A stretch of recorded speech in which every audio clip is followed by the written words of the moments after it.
नमस्कार, नवतेज डिजिटल में स्वागत है। अब रुक करते हैं उत्तराखंड की खबरों की ओर। खबर उत्तराखंड के हरिद्वार से है। देश भर के किसानों के भारत बंद आंदोलन के समर्थन तथा किसान विरोधी तीनों अध्यादेश के विरोध में किसान कांग्रेस एवं एटक के नेतृत्व में केंद्र सरकार का पुतला दहन कर और हरिद्वार के जड़वाड़ा पुल से मेन बाजार तक रोष मार्च निकाला गया। और इस मौके पर वरिष्ठ कांग्रेस नेता महेश प्रताप राणा ने कहा कि भारत बंद किया गया है, जिसका कांग्रेस भी समर्थन कर रही है। और अगर ये किसान विरोधी अध्यादेश वापस नहीं लिए गए तो किसान कांग्रेस पूरे प्रदेश भर में किसानों के समर्थन में बड़ा आंदोलन करेगी। धन्यवाद। हम इसलिए कर रहे हैं, सबसे पहले तो मैं आपके चैनल को बधाई देता हूं कि आपने किसानों की समस्याओं को और आम समस्याओं को लेकर जहां भी लोग इकट्ठा होते हैं आपका चैनल वहां पहुंचता है और सच्ची सही न्यूज़ पहुंचाता है। जहां तक आप देख रहे हैं कि काला कानून किसानों के लिए बना और केंद्र सरकार की हठ धर्मता चल रही है। ज़बरदस्ती ये कानून जो देश के किसानों के ऊपर लाद रही है, उसके विरोध में पिछले 12-13 दिन से संपूर्ण भारत के किसान दिल्ली में धरना दे हुए बैठे हैं और इस सरकार के कान पे जू तक नहीं रेंग रही है। उसको लेके आज खबर उत्तराखंड के हरिद्वार से है। आगामी कुंभ को लेकर जहां प्रदेश सरकार लगातार भव्य और सुंदर आयोजन के लिए प्रयास करती हुई नजर आ रही है, वहीं हरिद्वार का अग्रणी बैंक पंजाब नेशनल भी कुंभ में अपनी अच्छी सेवा के लिए तैयार कर रहा है। बैंक के रीजनल मैनेजर ने बताया कि आगामी कुंभ को देखते हुए हमने बैंक के सभी एटीएम की गुणवत्ता और पर्याप्त नकदी को लेकर एक बैठक की और उसके बाद प्रेस कॉन्फ्रेंस के माध्यम से हम यहां बताना चाहते हैं कि जिस तरह से लाखों की संख्या में श्रद्धालु गंगा में स्नान करने के लिए देश के कोने कोने से पहुंचे, उसी को देखते हुए शाखा से सभी एटीएम को दुरुस्त कर प्राप्त नकदी की व्यवस्था पूरी करने की कवायद शुरू कर दी है। नई करेंसी, सिक्कों की मशीन, फॉरेन एक्सचेंज को जो विदेशी आएंगे उसको बदलने का सारा साधन, इवन जो आदमी जिसका मान लीजिए एटीएम वगैरह कोई मिसप्लेस हो जाता है, क्योंकि अब एटीएम आपको ही बेस ब्रांच से इशू होगा, तो एक हम जो है प्रीपेड एटीएम को भी हम लेके आने वाले हैं।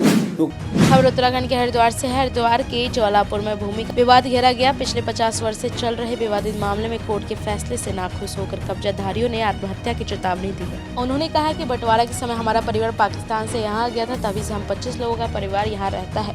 वहीं अन्य पक्ष का कहना है कि कोर्ट का जो फैसला है वो सभी को मंजूर होना चाहिए। हम बिना लड़े प्रशासन के माध्यम से कार्यवाही कर रहे हैं। बताऊँ आपको सर, वो जो बता रहे हैं कि वक्त अगर वो कह रहे हैं तो उसके लिए तो अदालत खुली हुई है, उसमें उनको ऑब्जेक्शन लगा देना चाहिए था। और ये जो केस है ये सन 72 से चला हुआ है।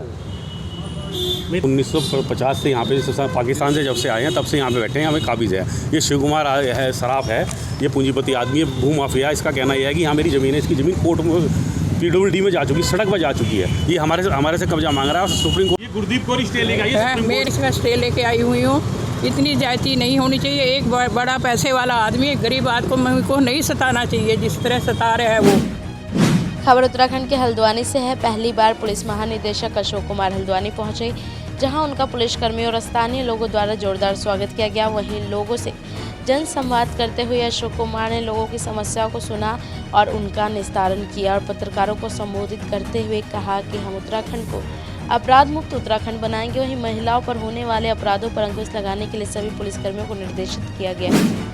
खबर उत्तराखंड के हल्द्वानी से है। उत्तराखंड में प्रथम बार आम आदमी पार्टी और दिल्ली के उप मुख्यमंत्री मनीष सिसोदिया उत्तराखंड दौरे पर चल रहे हैं। वह एक निजी कार्यक्रम में पायलट बाबा आश्रम के दर्शन करने के लिए उत्तराखंड आ रहे हैं। यह जानकारी आम आदमी पार्टी के प्रदेश प्रभारी में पत्रकार वार्ता के दौरान कहा कि दिल्ली के डिप्टी सीएम मनीष सिसोदिया 11 तारीख को हल्द्वानी आएंगे। उसके बाद वह भीमताल में स्थित पायलट बाबा आश्रम में बाबा के दर्शन करेंगे। वह एक निजी कार्यक्रम में उत्तराखंड आ रहे हैं। उसके बाद वो 12 तारीख को संभव तय नहीं है कि वो पार्टी कार्यकर्ताओं से वार्ता करेंगे या नहीं, जिसके लिए पार्टी कार्यकर्ताओं द्वारा पूरी तैयारी कर ली गई है। जब से आम आदमी पार्टी ने घोषणा की है कि वो आम आदमी पार्टी 2022 के चुनावों में पूरी ताकत और पूरी दमखम से लड़ेगी, उसके बाद पार्टी के शीर्ष नेतृत्व में पहला ये दौरा है किसी आम आदमी पार्टी के शीर्ष नेतृत्व का। इसमें उनका जो प्रोग्राम है वो 11 तारीख को वो उत्तराखंड में आएंगे, काशीपुर के रूट के थ्रू से आने वाले।